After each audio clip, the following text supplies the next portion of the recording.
नमस्कार जय हिंद साथियों, मैं हूं सुनील राठौर। जेएलसीआईएस संस्थान के ऑनलाइन प्लेटफॉर्म में आप सभी लोगों का स्वागत है।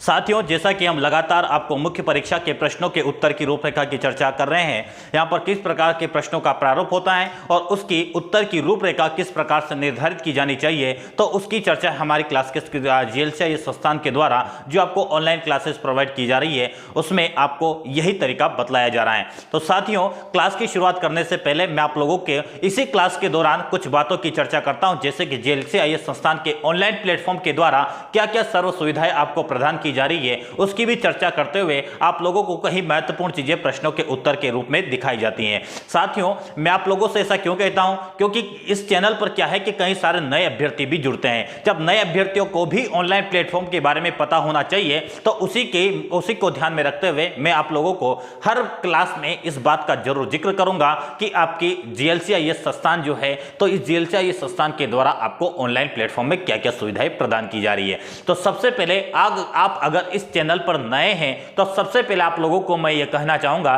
कि आप लोग जेएलसीआईएस एमपीपीएससी का एक एप्लीकेशन है जो कि गूगल प्ले स्टोर पर अवेलेबल है, उसे सर्वप्रथम आप इंस्टॉल कीजिएगा। इंस्टॉल करने का उद्देश्य यह है कि वहां पर विभिन्न प्रकार के कोर्स की जो चर्चा मैं यहां पर करूंगा उसे आप वहां से एक्सेस कर सकते हैं। तो सबसे पहले आपका क्या काम होगा, जेएलसीआईएस एमपीपीएससी का एप्लीकेशन को इंस्टॉल करना होगा। उसके पश्चात सबसे पहले मैं आपको यह कहना चाहूंगा, सबसे पहले जो सबसे महत्वपूर्ण कोर्स आपके लिए जेएलसीआईएस संस्थान लेकर आया है वह कोर्स है आपका क्वेश्चन बैंक के रूप में। यह क्वेश्चन बैंक में कुछ संशोधन के साथ में इसमें फिर से एक नया रूप पेश किया गया है। साथियों, मैंने आपको पहले भी कहा था इसकी प्राइस जब 699 थी तब इसकी प्राइस इसमें कुछ चीजें नहीं थी, लेकिन मैंने उसी समय आपको यह कहा था कि इसकी प्राइस बहुत जल्द बढ़ने वाली है और बढ़ने के क्रम में इसमें कुछ नई चीजें भी ऐड हो जाएगी। तो उसी नई चीजें ऐड की गई है, उन नई चीजों के ऐड होने के पश्चात मैं आप लोगों को इसकी विशेषता बतलाता हूं। यह आपका क्वेश्चन बैंक है जहां पर आपको 6 पेपर के क्वेश्चन बैंक मिलेगा, 6 पेपर के प्रश्नों का प्रारूप मिलेगा, साथ में आपको संशोधित रूप से यहां पर मॉडल आंसर की भी प्रोवाइड की जाएगी।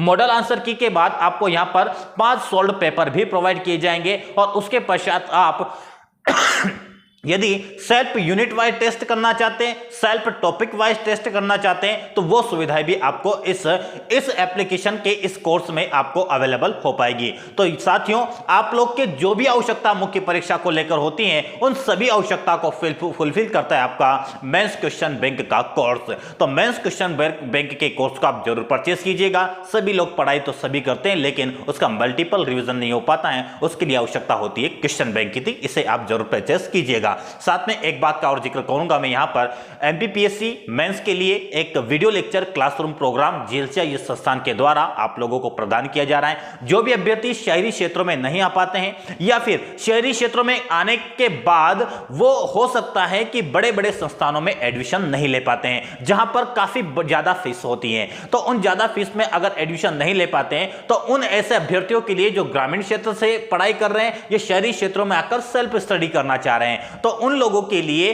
जेएलसीआईएस संस्थान एक video lecture classroom programme provide कर रहा है, जहां पर आपको 6 पेपर के वीडियो लेक्चर के साथ में वहां पर आपको टेस्ट सीरीज भी प्राप्त हो पाएगी, जिसका प्राइस मात्र 11,121 रखा गया है। यहां पर आपको वीडियो लेक्चर के साथ टेस्ट सीरीज भी प्राप्त होगी। और यदि आप टेस्ट सीरीज को साथ में परचेस नहीं करना चाहें, केवल वीडियो लेक्चर लेना चाहते हैं, और वीडियो लेक्चर के लिए आपका मात्र 7,000 इसकी प्राइस रहेगी। तो साथियों, ये प्रमुख कोर्स के बारे में मैंने आपको बताया, आगे भी कुछ और कोर्स के बारे में बतलाऊंगा, लेकिन उसके पहले हम क्वेश्चन पर चर्चा करेंगे। आपके जो मुख्य परीक्षा के जो प्रश्न थे, हम पॉलिटी के विषय से संबंधित प्रश्नों की चर्चा कर रहे हैं। तो आपको पता होगा साथियों कि हम किस पेपर की चर्चा कर रहे हैं। यहां पर वो पेपर है आपका पेपर क्रमांक 2,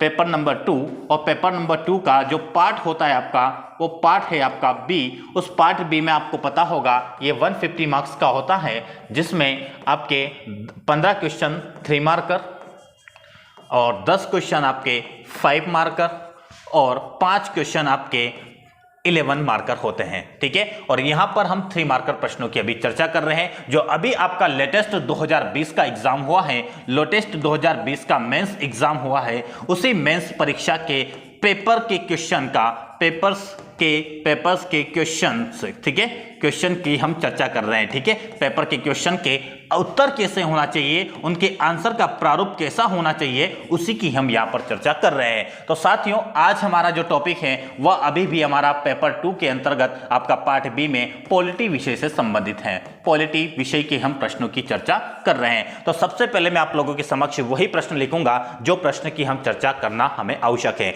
जैसा कि कल किसी तकनीकी कारण वीडियो बीच में रुक गया था, तो उसके लिए मैं क्षमा प्रार्थी हूं। जहां पर हमारा वीडियो समाप्त हुआ था वहीं से हम क्लास को कंटिन्यू करेंगे, ठीक है। तो हमारा प्रश्न है, उस प्रश्न को मैं यहां पर लिखना चाहूंगा। प्रश्न है आपका, भाषाई अल्पसंख्यक से आप क्या समझते हैं। क्वेश्चन क्या है आपका, भाषाई अल्पसंख्यक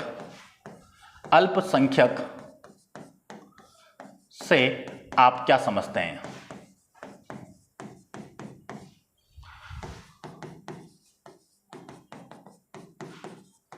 क्लियर है, भाषाई अल्पसंख्यक से आप क्या समझते हैं। यह प्रश्न आपके समक्ष मेंस परीक्षा में पूछा गया था, इसको थोड़ा सा आपको ध्यान रखना है। साथियों, जैसे कि मैंने कहा, यहां पर क्या लिखा हुआ है आपका, भाषाई अल्पसंख्यक, भाषाई अल्पसंख्यक। पॉलिटी का यह प्रश्न है। पॉलिटी का जब प्रश्न है तो किसी की भी आप यदि परिभाषा देते हैं तो परिभाषा तभी मान्य होती है जब उसका संविधान में उल्लेख हो। संविधान में क्या हो, संविधान में उल्लेख हो, ठीक है, संविधान में उल्लेख हो। लेकिन आप जानते हैं कि भाषाई अल्पसंख्यक आयोग का प्रावधान भारतीय संविधान में इसका उल्लेख क्या है, उल्लेख नहीं है। भाषाई अल्पसंख्यकों को परिभाषित नहीं किया गया है। यह बात सबसे पहले आपको ध्यान रखना होगी कि भाषाई अल्पसंख्यक के बारे में चर्चा कहां पर नहीं की गई है आपकी, इसकी चर्चा आपकी भारतीय संविधान में इसकी परिभाषा के तौर पर कहीं पर भी चर्चा नहीं की गई है। लेकिन साथियों, मैं आप लोगों को मूल अधिकार में कुछ अनुच्छेद के बारे में कहना चाहूंगा। एक मूल अधिकार आपका मैं यहां पर स्पष्ट कर देना चाहता हूं। एक मूल अधिकार है जो कि आपका भाषाई अल्पसंख्यक के संबंधित है। जैसे कि आप अनुच्छेद क्रमांक देखेंगे, अनुच्छेद क्रमांक यदि आप देखें, अनुच्छेद क्रमांक होता है आपका 29 से लेकर आपका 30। अनुच्छेद 29 से लेकर, मैं अभी इसका आंसर नहीं बता रहा आपका, अगर आप मूल अधिकार में जाकर देखें, मूल अधिकार का अनुच्छेद है आपका कौन सा अनुच्छेद, या फिर कौन सा मूल अधिकार आपका, वह मूल अधिकार हो जाएगा आपका 5वां नंबर का मूल अधिकार। 5वां मूल अधिकार क्या बोलता है आपका, सांस्कृतिक और शैक्षणिक अधिकार। सांस्कृतिक एवं शैक्षणिक अधिकार, ठीक है, शैक्षणिक अधिकार। इसके अंतर्गत आपके दोनों अनुच्छेद है। दोनों अनुच्छेद कौन कौन से हो जाएंगे, एक अनुच्छेद हो जाएगा आपका 29 और एक हो जाएगा आपका 30। 29 और एक 30, ये दो अनुच्छेद हैं। जहां पर आपका जो 29 अनुच्छेद है ये क्या बात करता है, ये कहता है कि अल्पसंख्यक के वर्गों के हितों का संरक्षण किया जाए। क्या बात करता है, अल्पसंख्यकों के या अल्पसंख्यक वर्गों के, क्या लिखेंगे यहां पर, अल्पसंख्यक वर्गों के हितों का संरक्षण। मतलब मैंने ऐसा इसलिए बताया आपको, यहां पर इसकी चर्चा इसलिए कर रहा हूं क्योंकि साथियों आप लोगों को यह ध्यान रखना चाहिए, कभी आपसे ऐसा भी पूछा जा सकता है कि भारतीय संविधान में अल्पसंख्यक शब्द का प्रयोग कहां कहां पर किया गया है।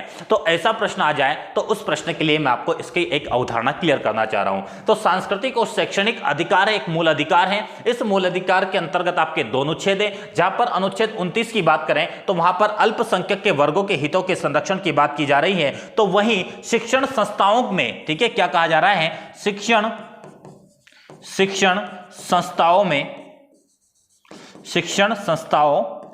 संस्थाओं में अल्पसंख्यकों के लिए, ठीक है, शिक्षण संस्थाओं में या शिक्षण संस्थाओं की स्थापना, ठीक है, शिक्षण संस्थाओं की स्थापना, ठीक है, शिक्षण संस्थाओं की स्थापना बात करते हैं अनुच्छेद 30 की। तो शिक्षण संस्थाओं की स्थापना और प्रशासन करने का अल्पसंख्यक वर्गों का अधिकार, मतलब शिक्षण संस्थाओं की स्थापना करने के संबंध में, करने के संदर्भ में अल्पसंख्यकों का अधिकार, अल्पसंख्यकों का अधिकार। क्लियर है। तो यहां पर ये अल्पसंख्यक की चर्चा की गई है। एक और अनुच्छेद की मैं बात करूंगा जहां पर इनकी चर्चा की जाती है, वह अनुच्छेद हो जाएगा आपका कौन सा, अनुच्छेद 350 का ख। अनुच्छेद 350 ख। इस अनुच्छेद में भी किसकी चर्चा की जा रही है, इस अनुच्छेद में भी आपके अल्पसंख्यक के वर्गों की बात की जाती है। यहां पर कहा जाता है कि भाषाई अल्पसंख्यक के विशेष अधिकार के संदर्भ में यहां पर कहा गया कि भाषाई अल्पसंख्यकों के लिए विशेष अधिकारी की नियुक्ति का प्रावधान किया गया है। क्या कहा यहां पर, भाषाई अल्पसंख्यक वर्गों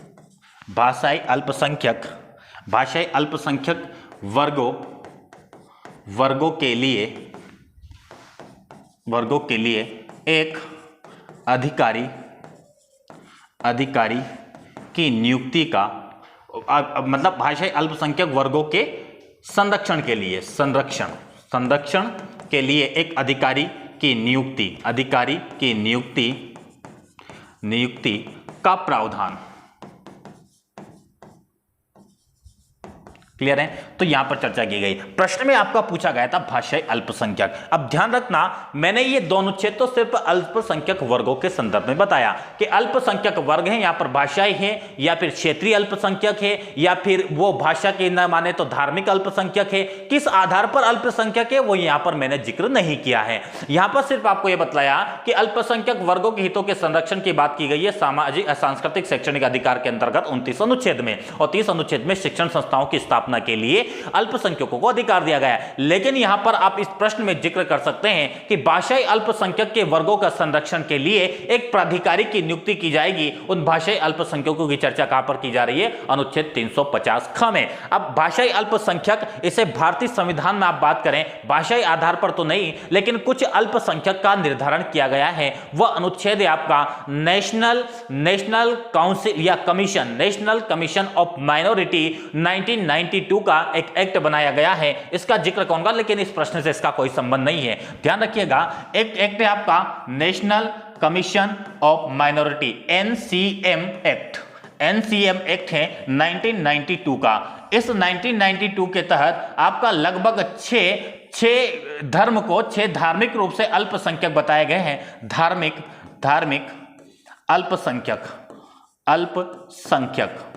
धार्मिक रूप से अल्पसंख्यक की यहां पर चर्चा की गई है, जैसे कि ईसाई, सिख, ठीक है, ईसाई, सिख, पारसी, बौद्ध, ठीक है, मुस्लिम, ठीक है, और एक हो जाएंगे आपके जैन। ये 6 प्रमुख धार्मिक रूप से अल्पसंख्यकों को दर्जा प्राप्त हैं। तो ये आपका किस एक्ट के तहत प्राप्त है, एनसीएम एक्ट 1992 के तहत, जो 6 धार्मिक अल्पसंख्यकों की यहां पर चर्चा की गई है। तो इस प्रश्न में जो प्रश्न का प्रारूप था उस पर आइए। भाषाई अल्पसंख्यक से आप क्या समझते हैं, तो हम यहां पर कहेंगे भाषाई अल्पसंख्यकों की परिभाषा को संविधान में उल्लेखित नहीं किया गया है, लेकिन भाषाई अल्पसंख्यक का उल्लेख हमें भारतीय संविधान के अनुच्छेद, इस शब्द का उल्लेख भारतीय संविधान के अनुच्छेद 350 ख के अंतर्गत मिलता है, जहां पर एक विशेष अधिकारी की नियुक्ति बात की जाती है। इनकी संख्या कुछ क्षेत्रीय आधार पर देखें तो कम होती है, ऐसा आप बताकर इस प्रश्न को समाप्त कर सकते हैं। ठीक है, तो यह प्रश्न जो आपका था यह आपका मुख्य परीक्षा में 3 मार्कर के अंतर्गत पेपर 2 में पूछा गया था। तो यही प्रश्न में जैसे कि यहां पर देख पा रहा हूं। ठीक है, अगला प्रश्न है आपका। अगले प्रश्न की चर्चा करने से पहले कुछ बातों की मैं यहां पर जिक्र करना चाहूंगा। कुछ बातों का जिक्र मतलब वही बात आपकी जो मुख्यतः आपके लिए एक उपयोगी, जो कि GLCIS संस्थान कुछ महत्वपूर्ण चीजें आपके लिए ऑनलाइन प्लेटफॉर्म में प्रोवाइड कर रहा है, उस बातों की हम थोड़ा सा चर्चा फिर से कर लेते हैं। जैसा कि साथियों आप लोग जानते ही हैं, यहां पर क्या है कि मध्य प्रदेश लोक सेवा आयोग की परीक्षा की तैयारी जो भी अभ्यर्थी कर रहे हैं, तो कुछ अभ्यर्थी ऐसे होते हैं मुख्य परीक्षा की तैयारी के साथ साथ प्री की तैयारी भी करना चाहते हैं। तो मुख्य परीक्षा और प्री की तैयारी, मुख्य परीक्षा की तैयारी और प्रीलिम्स एग्जाम की तैयारी के लिए वो घर बैठकर ही IAS अफसर का या फिर आप देखें तो DC, DSP या फिर नायब तहसीलदार बनने का सपना अगर रखता है, राज्य सेवा की प्रशासनिक सेवा में भर्ती होना चाहता है और उसमें अपनी सेवा देना चाहते हैं, तो वह अभ्यर्थी ग्रामीण क्षेत्र में रहकर भी GLCIS संस्थान के कोर्स के साथ जुड़कर वो अपनी तैयारी को सुनिश्चित कर सकते हैं। तो प्रारंभिक परीक्षा के साथ साथ आपको मुख्य परीक्षा के भी ऑनलाइन क्लासरूम के तहत आप लोगों को आपको वीडियो लेक्चर प्रोवाइड किए जाएंगे। तो 6 पेपर की यहां पर आपको तैयारी करवाई जाएगी, साथ में प्रीलिम्स एग्जाम के तहत आपको 10 यूनिट का भी तैयारी करवाया जाएगा। तो यदि आप प्री एग्जाम के साथ साथ मुख्य परीक्षा की भी तैयारी करना चाहते हैं तो उसके लिए मात्र आपकी फीस रखी गई है 16,700 रुपए। तो उसमें आप प्रारंभिक परीक्षा के साथ साथ मुख्य परीक्षा की भी तैयारी कर पाएंगे। तो उसके लिए आपको वीडियो लेक्चर प्रोवाइड किया जाएगा जीएलसी आईएएस संस्थान के द्वारा। तो आप ग्रामीण क्षेत्र में रहकर भी, अपने निवास स्थल क्षेत्र में रहकर भी इस प्रकार की आप तैयारी जीएलसी आईएएस संस्थान के साथ कर सकते हैं। एक और बात, जैसे कि मैंने पहले ही कहा था, यदि आप टेस्ट सीरीज को हटा देते हैं, केवल वीडियो लेक्चर मेंस का आप लेते हैं, परचेस करते हैं, तो उसके लिए आपको मात्र और मात्र 7,000 रुपए पे करने पड़ेंगे और उसके लिए आपको मेंस क्लासरूम प्रोग्राम के तहत वीडियो लेक्चर प्राप्त हो जाएंगे। तो साथियों, ये कोर्स भी आपके लिए काफी फायदेमंद है, इसकी चर्चा हम करेंगे इसे। और आगे हम एक और प्रश्न की चर्चा करते हैं, फिर आगे कुछ और महत्वपूर्ण बातें बताएंगे। आप वीडियो में अंत तक जरूर बने रहिएगा, बेहतर से बेहतर चीजें आपको यहां पर बतलाई जाएगी। अब अगला प्रश्न जो हमारा है उस प्रश्न पर आते हैं और उस प्रश्न की यहां पर प्रमुख तौर पर चर्चा की जाएगी। ठीक है, देखिएगा प्रश्न आपका, प्रश्न में पढ़कर आपको बता देता हूं। बलवंत राय मेहता समिति का गठन कब और क्यों किया गया? सिंपल सा प्रश्न है। बलवंत राय मेहता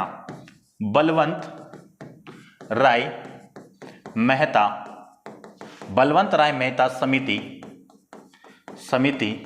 ठीक है, ये बलवंत राय मेहता समिति है, इसका गठन कब और गठन क्यों? यही प्रश्न है आपका। गठन कब किया गया और गठन क्यों किया गया, यह आपका 3 मार्कर प्रश्न है। चाहे तो आप इसे शॉर्ट में लिखकर भी समाप्त कर सकते हैं। जैसे कि मैं कहूं कि बलवंत राय मेहता समिति जो है, आपको पता होगा साथियों, भारत में पंचायती राज व्यवस्था, भारत में ग्रामीण स्थानीय स्वशासन को सुदृढ़ करने के लिए इसको संवैधानिक दर्जा दिए जाने के कई सारे प्रयास किए जा रहे थे। तो बलवंत राय मेहता समिति का इसी आधार पर आप देखेंगे, सबसे पहले 1952 में, इसका आधार में तैयार कर रहा हूं, अभी आंसर पर नहीं आएंगे, यही रूपरेखा है आपको। प्रश्न चाहे हम 2 प्रश्न की तैयारी करें, यहां पर 2 प्रश्न को लेकर आपको चर्चा करें, लेकिन आप उसके बैकग्राउंड को समझेंगे तो आपके 10 से 15 क्वेश्चन एक साथ तैयार हो रहे हैं एक लेक्चर में। क्लियर है? लगभग आपका आधे घंटे के क्लास में 10 से 15 क्वेश्चन की आप तैयारी कर सकते हैं। चाहे आप यहां पर 2 प्रश्न देखते हैं, लेकिन उसके इर्द गिर्द भी हम बात करते हैं। जैसा कि साथियों मैंने कहा 1952 में आपका एक राष्ट्रीय योजना समिति, एक आपका यह बनता है। सबसे पहले अगर आप देखें पंचायती राज व्यवस्था में सामुदायिक विकास योजना, क्या बनता है आपका? सामुदायिक विकास योजना। सामुदायिक विकास योजना कब लागू की जाती है? 1952 में। यह किसके द्वारा की जाती है? यह लागू की जाती है फोर्ड फाउंडेशन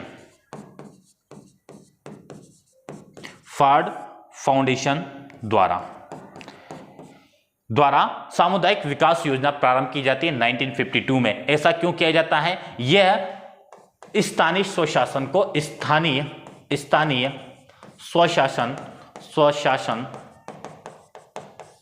को लागू करने के लिए, ठीक है, स्थानीय स्वशासन को लागू करने के लिए, या फिर विधि निर्माण में या कानून निर्माण में जन भागीदारिता को सुनिश्चित करने के लिए फोर्ड फाउंडेशन के द्वारा 1952 में सामुदायिक विकास योजना प्रारंभ की जाती है। लेकिन क्या होता है कि यह सामुदायिक विकास योजना कारगर नहीं हो पाती है। इसी के चलते यह सामुदायिक विकास योजना क्यों सफल हो गई है, इसके मूल्यांकन या फिर इसके अध्ययन के लिए, किसके? सामुदायिक विकास योजना के अध्ययन के लिए, ठीक है, सामुदायिक विकास योजना के अध्ययन के लिए तथा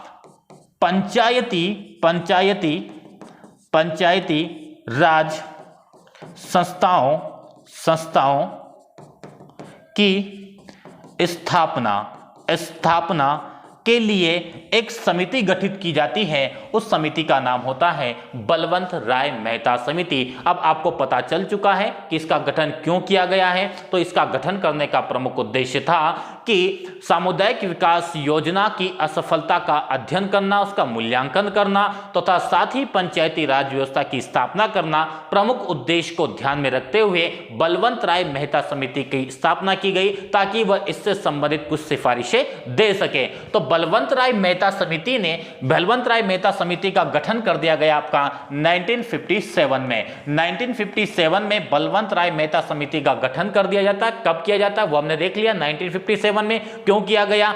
सामुदायिक विकास योजना का अध्ययन करना या सामुदायिक विकास योजना की असफलता का कारण जानना और पंचायती राज संस्थाओं की स्थापना करने की रूपरेखा तैयार करना। इसी से संबंधित 1957 में आपकी बलवंत राय मेहता समिति की स्थापना कर दी जाती है। अब ये तो प्रश्न का उत्तर तो समाप्त हो गया। तो बलवंत राय मेहता समिति है, इन्होंने कहा कि जो पंचायती राज है आपका, पंचायती राज जो होगा, पंचायती राज आपकी त्रिस्तरीय पंचायती राज होगा। कैसा होगा? त्रिस्तरीय। ठीक है, त्रिस्तरीय पंचायती राज व्यवस्था होगी। इसमें क्या होगा? एक जिला स्तर पर, ठीक है, एक जिला स्तर पर, एक हो जाएगा आपका तहसील स्तर पर, और एक हो जाएगा आपका ग्राम स्तर। क्लियर है? जिला स्तर पर क्या होगा आपका? देखिएगा यहां पर, देखिएगा ग्रामीण स्तर पर आपकी ग्राम पंचायत, ग्रामीण स्तर पर ग्राम पंचायत, तहसील स्तर पर आपके हो जाएगी जनपद पंचायत, और जिला स्तर पर हो जाएगा आपके जिला पंचायत।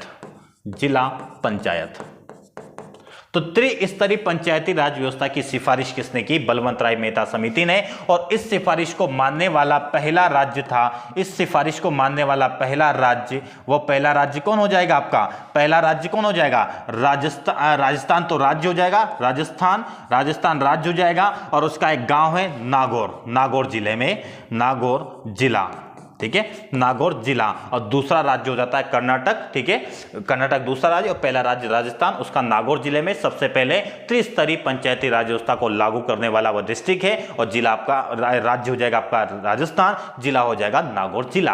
तो यह बात ध्यान रखिएगा, त्रिस्तरीय पंचायती राज व्यवस्था की बात की गई थी। वहीं अशोक मेहता समिति ने द्विस्तरीय पंचायती राज व्यवस्था की बात की गई थी। लेकिन आपने देखा होगा आपका लक्ष्मीमल सिंघवी समिति भी है। ठीक है, लक्ष्मीमल सिंघवी समिति, इस सभी समिति की हम तो चर्चा करते ही है। थ्योरम वाला प्रश्न यहां पर सीमित था, तो इस प्रश्न की हमने चर्चा की कि गठन क्यों किया गया और कब किया गया, तो इन बातों की हमने चर्चा की। अब साथियों आगे हम लास्ट में कुछ बातें आपको कहेंगे, फिर क्लास को यहीं पर वाइंड अप करेंगे। जैसा कि साथियों मैंने कई सारे कोर्स के बारे में आपको बतला ही दिया है। एक और अंतिम कोर्स आपका जो बचता है, सबसे महत्वपूर्ण कोर्स है ये भी, जैसे कि पिछले वर्ष आपका 2020 का जब आप थर्ड पेपर उठाकर देखेंगे मुख्य परीक्षा का, तब आपको समझ में आ जाएगा कि थर्ड पेपर भी कितना चुनौतीपूर्ण है। लेकिन यदि आपको चुनौतीपूर्ण नहीं लगना चाहिए, ऐसा अगर आप मानकर चलते हैं, तो आपको जुड़ना पड़ेगा जीएलसीआईएस संस्थान के साथ। जो भी अभ्यर्थी जीएलसीआईएस संस्थान के साथ हैं, उनका थर्ड पेपर काफी आसान रहा होगा, ऐसा मैं मानकर चलता हूं। ऐसा अभ्यर्थियों से चर्चा करने के बाद पता चलता है। तो थर्ड पेपर जीएलसीआईएस संस्थान के द्वारा एक सेपरेट पेपर भी आपको ऑनलाइन कोर्स में प्रोवाइड किया जा रहा है। इस थर्ड पेपर जो कि पूरा टेक्निकल पेपर होता है, यहां पर आपको थर्ड पेपर से संबंधित क्वेश्चन बैंक भी मिल जाएगा, साथ में 5 सॉल्व पेपर भी आपको यहां पर प्रदान किया जाएगा। तो थर्ड पेपर जीएलसीआईएस संस्थान के द्वारा आप लोगों को प्रोवाइड किया जा रहा है, जहां पर आप अपने हिंदी मीडियम के साथ रहकर या हिंदी मीडियम में आप थर्ड पेपर की एक बेहतर तैयारी सुनिश्चित कर सकते हैं। और इसमें भी अंक को आप ज्यादा से ज्यादा अंक अर्जित करके दूसरों के बनस्पत आप आगे बढ़ सकते हैं और चयन में आप पहले पायदान पर खड़े हो सकते हैं। तो साथियों यदि आप इस प्रकार का कोर्स भी परचेस करना चाहें, तो जीएलसीआईएस एमपीपीएससी के एप्लीकेशन पर जाकर इसे परचेस कर सकते हैं। अंत में मैं ये कहूंगा कि जितने भी कोर्स आप लोगों को यहां पर बतलाए गए हैं, यदि आप उसमें 10% का डिस्काउंट चाहते हैं, तो 10% डिस्काउंट भी जीएलसीआईएस संस्थान के द्वारा प्रदान किया जा रहा है। उसके लिए आपको एक कोड यूज करना पड़ेगा, एक कूपन कोड आपको दिया गया है, वो कूपन कोड हो जाएगा SUNIL10 कूपन कोड आपको यूज करना पड़ेगा। और जो भी अभी आपको कोर्स बताए गए हैं, उन सभी कोर्स पर आपको 10% का डिस्काउंट प्राप्त हो जाएगा। तो साथियों आज भले ही हमने 2 प्रश्नों की चर्चा की, कल से हम प्रश्नों की संख्या बढ़ाएंगे, लगभग 5 से 6 प्रश्नों की हम डेली चर्चा करेंगे। और जैसे ही आपका ये 3 मार्कर खत्म होगा, 5 मार्कर की हम चर्चा करना प्रारंभ कर दें। तो साथियों मिलते हैं कल की क्लास में। आज के लिए इतना ही। नमस्कार, जय हिंद।